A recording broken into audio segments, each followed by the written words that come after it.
the sore, la scie. À présent, on aborde les bras et comment les bras interagissent avec la colonne vertébrale. Donc, les lignes brachiales vont être adressées et également les lignes fonctionnelles et spirales.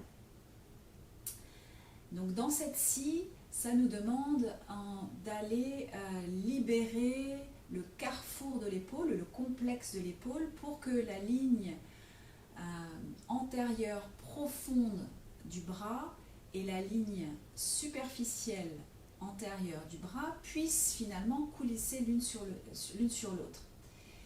Et en prenant une balle, on va aller comprimer le petit et le grand pectoral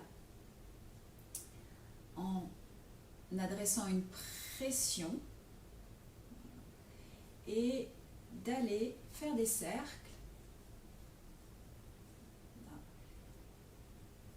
pour libérer la communication entre nos bras et notre colonne, que les bras puissent vraiment piloter la colonne comme des gouvernails. Petit cercle, et puis on peut aller inspirer sous la balle, et d'expirer, on va perpendiculairement la direction des fibres des petits pecs et des grands pecs. Et réinspire, et expire perpendiculairement. Encore une fois. Et de nouveau des cercles.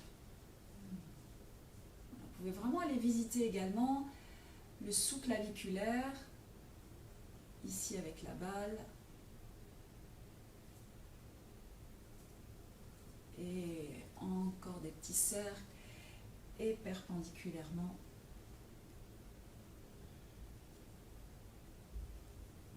Voilà. Le sous-clave.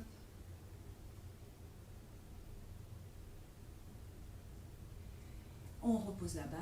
On peut percevoir eh bien, ce que le fait d'avoir été comprimé, les tissus peuvent tout à coup se repulper, se regorger et laisser les os tomber en gravité.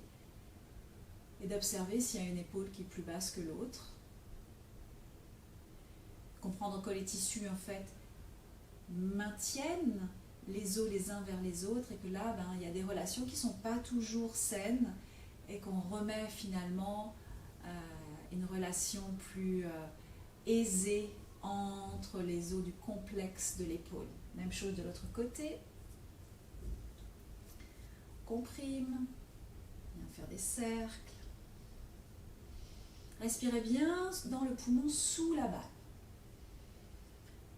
Et puis perpendiculairement, donc on descend vraiment en direction de l'aisselle. Allez explorer cette zone et de voir les triggers que l'on peut développer dans ces tissus.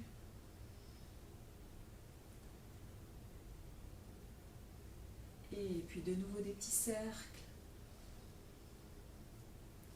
Le sous-claviculaire, vous pouvez prendre depuis la fourchette sternale et de glisser, de punaiser, d'aller glisser les tissus vers le bord externe de la clavicule.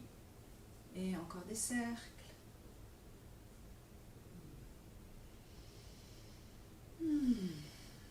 Et expire quand vous allez dans la diagonale perpendiculaire aux fibres de vos petits et grands pecs. Dernière fois, dans le sous-clave.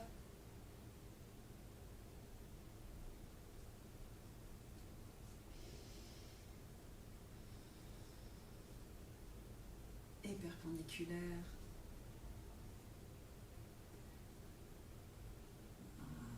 Et puis on va relâcher ça, poser la balle et observer à présent deux bras qui peuvent vraiment tomber en gravité, l'ouverture et l'horizontalité des clavicules et deux bras qui sont de part et d'autre du panier thoracique, ici. Lorsque le bras va venir s'ouvrir, on peut aller éloigner la tête et percevoir depuis le pouce à travers la membrane interosseuse de l'avant-bras, le biceps et le petit pec jusqu'au sternum, que c'est un seul et même tissu qui relie sternum et pouce. En spiralant, ça donne un peu plus de tension dans les fibres et ça va vous permettre de percevoir la continuité tissulaire, la reliance. C'est peut-être une sensation de brûlure. Le travail sur les bras est plus délicat en ce sens qu'il est presque plus émotionnel que celui des jambes, là, parce on chemine vers la libération du panier thoracique et ainsi des poumons et du cœur. On peut venir plier faire une flexion, extension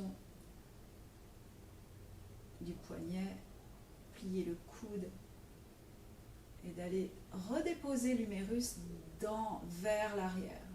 Laissez l'omoplate voyager vers le bras, laissez la clavicule s'éloigner du sternum.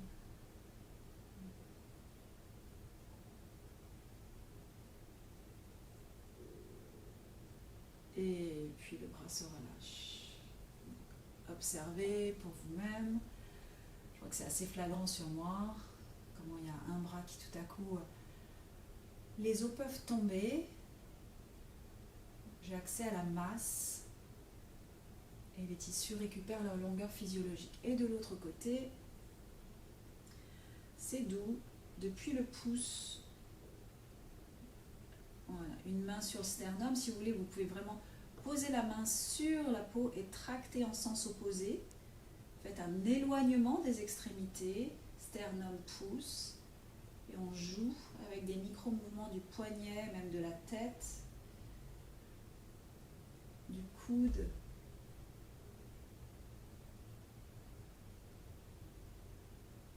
Là. Un peu même en rotation interne, vous allez voir que vous allez attraper d'autres tissus. Et vers le haut. Plier le coude et d'aller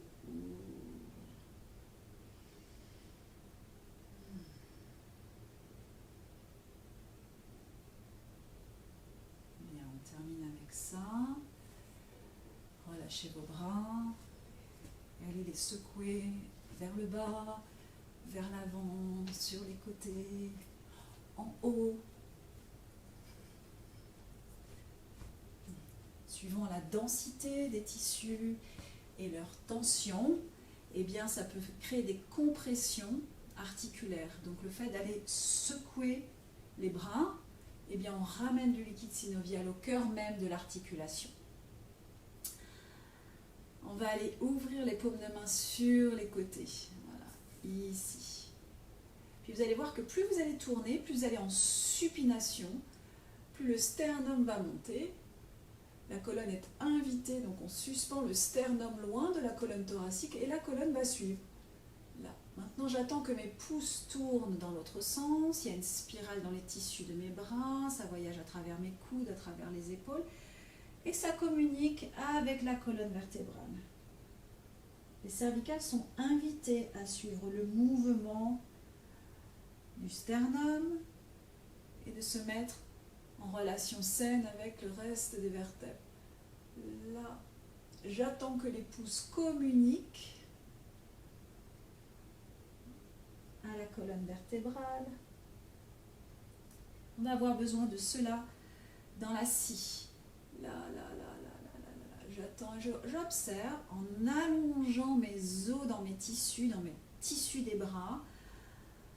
J'attends la torsade des tissus du bras qui est initiée par les pouces, initiée par le petit doigt en supination. Voilà. Si vous avez tendance à l'hyperextension, et bien en fait ça peut tourner dans le vide. C'est un peu comme des poignées de porte qui en fait n'accrochent pas, et donc on peut se retrouver là. avec un segment au niveau des coudes et un segment au niveau des épaules, et que l'information ne circule pas dans les tissus depuis la pulpe de vos doigts jusqu'à la colonne thoracique. Donc si c'est le cas, eh bien ça va vous demander en fait d'aller porter un peu plus vos coudes pour réintroduire une communication globale. Ouais. Puis maintenant, on va venir faire une pronation d'un côté et une supination de l'autre. Vous allez voir que ça invite la colonne à faire autre chose. Voilà. Il y a un mouvement qui va dans un sens et dans l'autre. Wow. Bien. À présent, on va aller mettre ce mouvement des bras en conjonction avec nos jambes. Et c'est comme à chaque fois, il n'y a pas de limitation dans l'ouverture des hanches. Ça va être, et dans l'écart des jambes, ça va être ce qui est confortable pour vous. Donc, allez déposer le coccyx, soulever le coccyx et déposer l'ischio bien loin de la jambe. Voilà, faites-le 2-3 fois où cette jambe-là va dans cette direction, l'ischion va à l'opposé, cette jambe va dans cette direction, l'ischion va à l'opposé. Donc on a comme une croix entre nos deux ischions et nos deux talons. Allez harponner loin le sol avec les talons. Et j'ai créé une base pour maintenant aller déployer mes ailes, aller les poser sur l'air, ici. Et là, il y a une colonne vertébrale qui va sur un côté, où j'inspire sur un côté, c'est mon pouce à l'arrière qui prend le relais, je vais faire une supination de l'autre côté et aller scier le bord externe de mon pied, donc mon méridien latéral, la lateral line, ici, une latérale.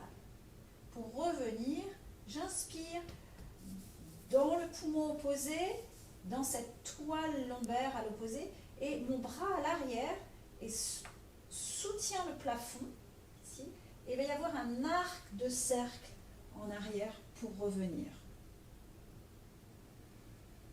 J'inspire, ça m'amène d'un côté, c'est mon pouce et mon petit doigt qui prennent le relais pour aller scier sur le côté. Et donc ce n'est pas une flexion de la hanche, c'est vraiment une suspension de la colonne. Je déploie la voile lombaire, ma D12, loin. Je porte et bien croiser mon bras à l'arrière. Je vais regarder ce qui se passe derrière. J'écoute mon petit orteil. Et ici, c'est ce petit doigt ici qui vient faire une supination. Et c'est celui-ci qui me ramène. Et encore. J'inspire. Je crée un volume interne avec l'air que je place dans mes poumons. Ça tourne, ça pivote. Je réinspire. Et ça m'emmène de l'autre côté. Je viens cisailler 2-3 fois. En expirant, j'expire en 3 étapes. J'inspire. C'est aucun effort pour revenir.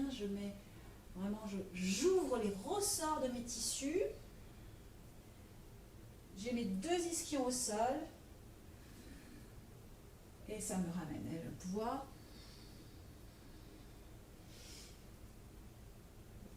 planer d'un côté à l'autre. Et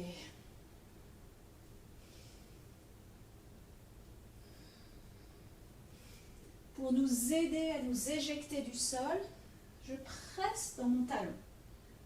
Je vais à droite, je presse dans mon talon droit. Et ça m'éjecte de l'autre côté.